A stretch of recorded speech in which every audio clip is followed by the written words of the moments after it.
My name is Jonathan Hale, and I'm 69 years old. I'm sitting alone at my kitchen table, the same one I've eaten at for almost 30 years, and I finally understand something about myself that I didn't have the language for when it might have mattered more. I don't know how much time I have left. None of us really do, but at my age, you start to feel the math closing in. Friends disappear. Your body starts making decisions without consulting you. And you realize that if you're ever going to tell the truth about your life, it has to be now, while you can still remember it clearly enough to be honest. I'm not telling this because I want forgiveness or applause. I'm telling it because I wish someone had told me this when I was younger, and because there's a chance someone listening might recognize themselves in it. That's all. For most of my life, I believed it was my responsibility to take care of everyone else. Not in a dramatic way. Not like some grand sacrifice anyone noticed. It was quieter than that. It was just the assumption that whatever needed doing should be the one to do it. Whatever needed holding together, I should be the one holding it. And somewhere along the way, without ever deciding it out loud, I stopped being responsible for myself at all. These days are slower.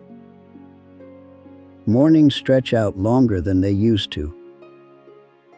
The house is quiet. I make coffee, sit down, and look at things that used to mean something to someone else.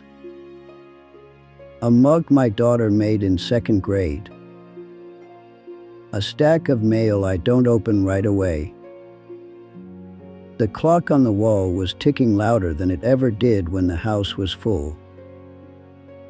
I think a lot now. You don't have much choice when there's no one interrupting you. I think about how reasonable all my choices seemed at the time. That's the part people don't talk about. Nobody wakes up at 25 and decides to live a life that slowly empties out. You just make the next sensible decision. And then the next. And then you look up and realize decades have passed. When I was younger, in my 20s, I was proud of being reliable. That word meant everything to me. Reliable. The guy who showed up. The guy who didn't complain. The guy who stayed late when others left. I grew up in a house where problems didn't get talked about, they got worked around. My father believed that providing was love. My mother believed that keeping things calm was kindness. I absorbed all of that without question. I got my first real job at a manufacturing firm just outside the city. It wasn't glamorous, but it was steady. Benefits. A path upward if you kept your head down. I told myself I'd do it for a few years, save some money, and figure out what I really wanted later. Later always felt like it was waiting patiently for me. I met my wife, Susan, at a friend's barbecue.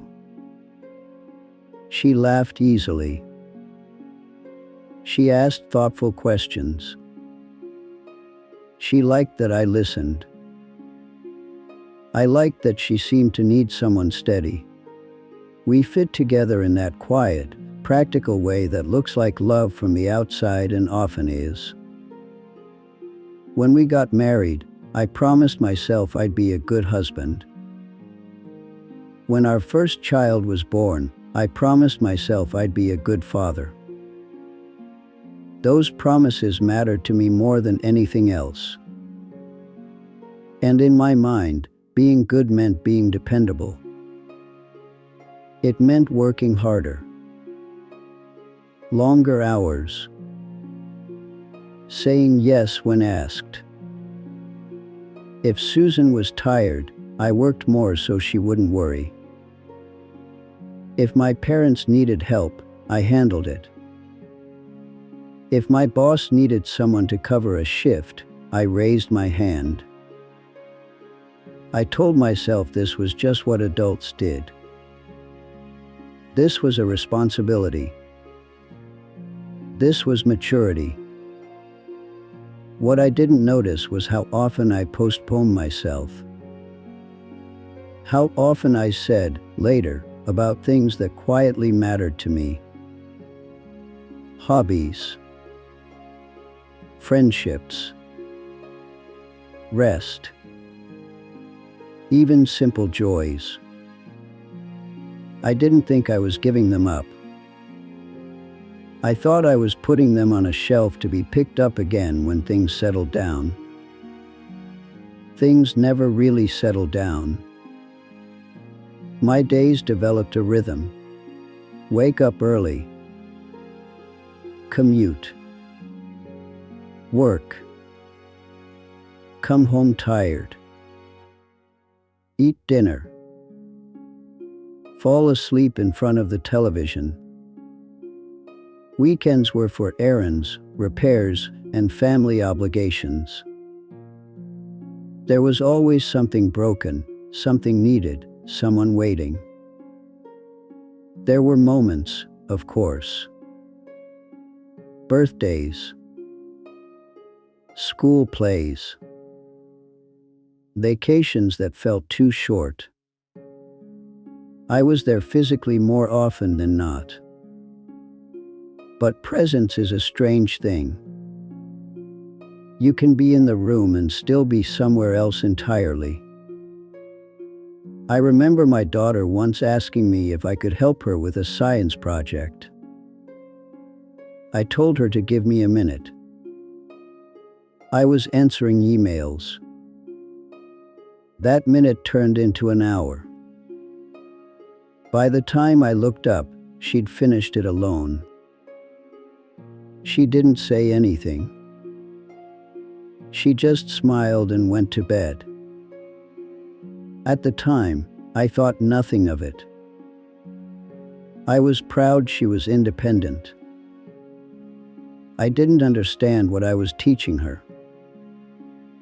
As the years went on, people came to expect things from me. That felt good at first.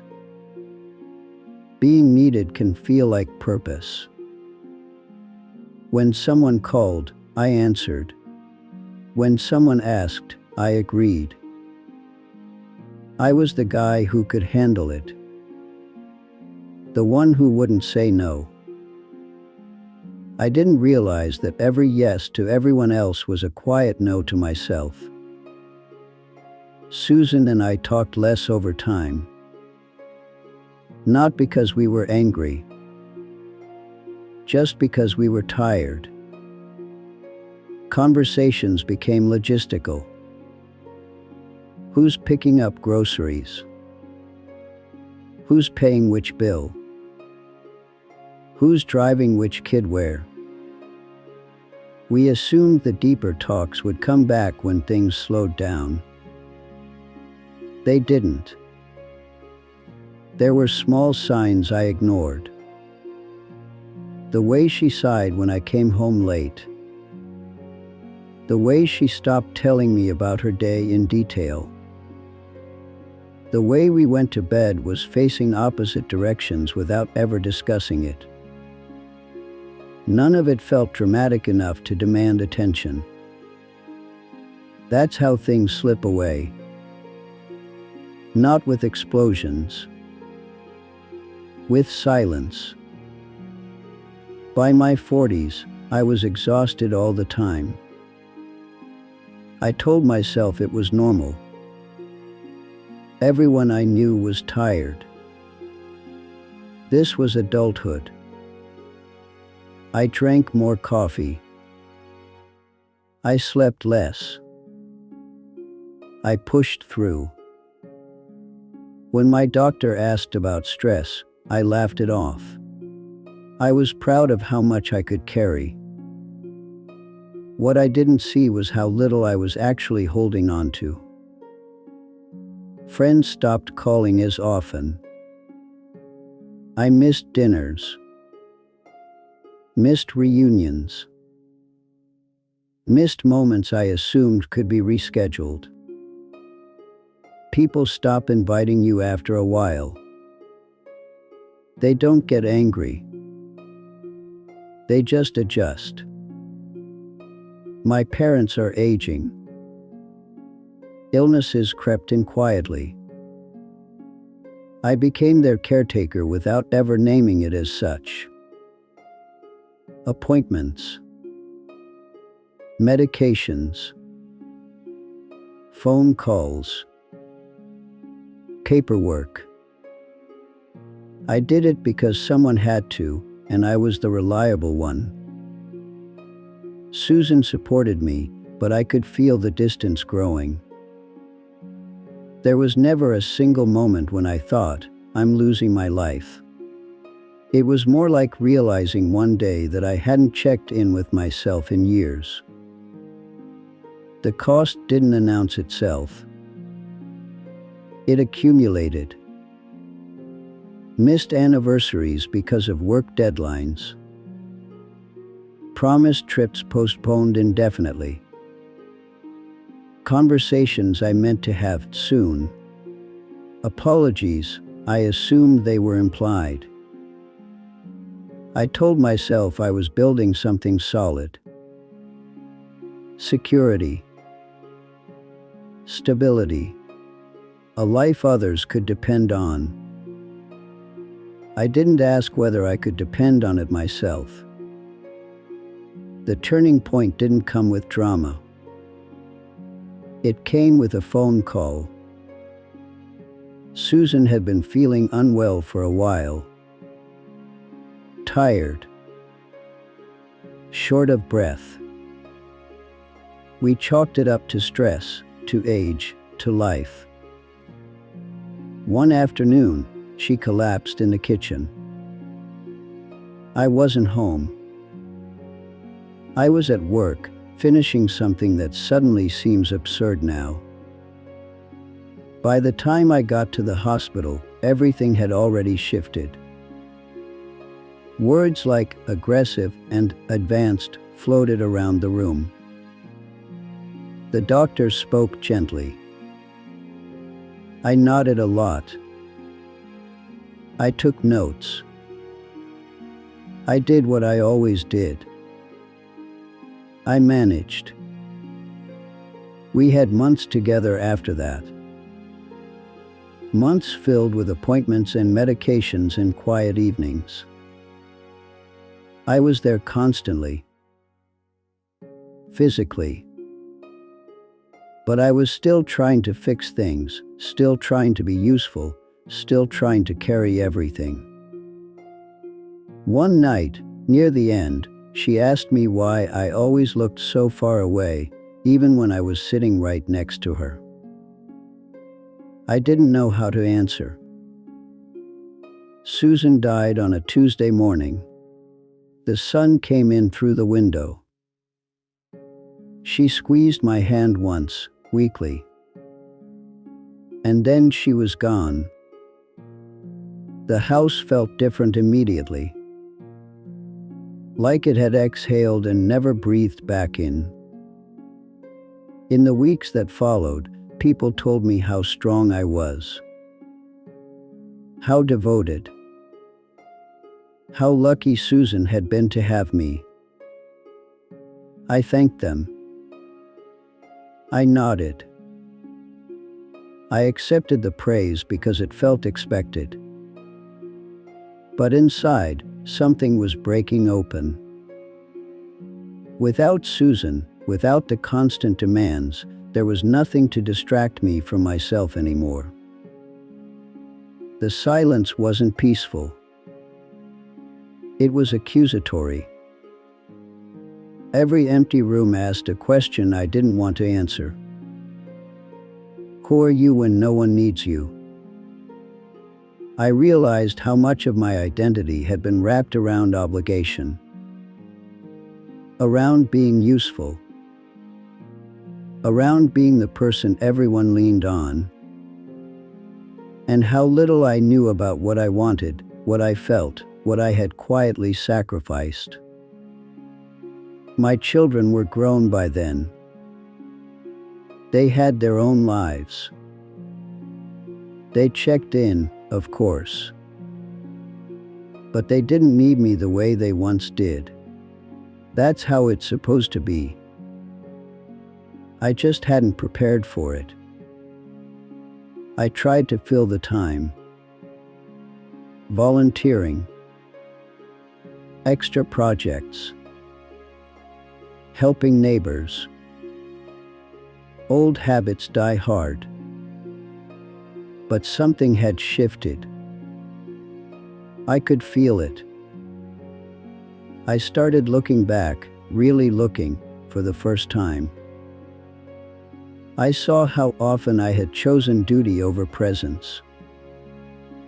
How often I had assumed love was something you proved by enduring things quietly. How often I had mistaken being needed for being known. There are things that can't be fixed. Conversations that will never happen. Moments that won't be revisited.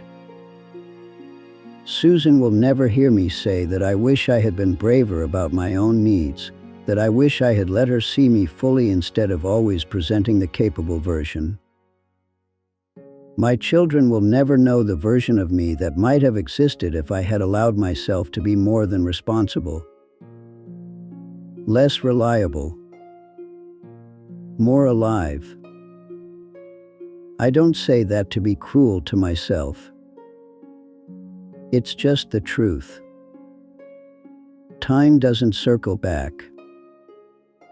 It moves forward and leaves things behind without ceremony. These days, I try to be honest, at least with myself. I sit with feelings instead of immediately trying to solve them. I let days pass without filling every minute. It's uncomfortable. I don't always like what comes up. But it's real. If you're listening to this and you're younger than me, I won't tell you what to do. I don't have that authority. I'll just tell you what I wish I had known. Being responsible for everyone else can feel noble. It can feel necessary. It can even feel like love. But if it comes at the cost of your own inner life, if it slowly erases you, the bill will come due eventually. You don't notice it when you're busy. You notice it when things get quiet. Ask yourself sometimes who you're being loyal to.